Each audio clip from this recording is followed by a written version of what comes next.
সামাজিক যোগাযোগ মাধ্যমে এই ভিডিওটি আমাদের সবার নজর কেড়েছে।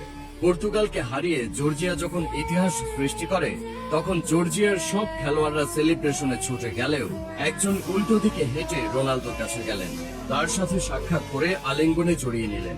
জানেন এই ছেলেটি কে?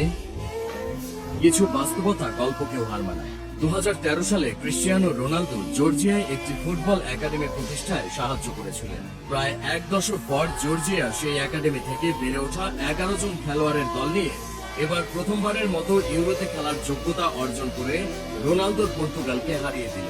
জর্জিয়ার খেলোয়াড়দেরকে রোনালদোকে জড়িয়ে ধরতে দেখা গেছে। যে ম্যান অব দ্য ম্যাচ হয়েছে সে তার পুরস্কার রোনালদোর জার্সির সাথে রেখে ছবি পোস্ট করেছে। কে সেই খেলোয়াড়, কি সেই ঘটনা, আসুন তাহলে পুরো ঘটনাটাই শুনুন। মানুষ স্বপ্ন দেখে, সে স্বপ্ন থেকেই বাঁচতে শেখে। কেউ স্বপ্নের খোঁজে পাড়ি দেয় সমুদ্র, খোঁজে নেয়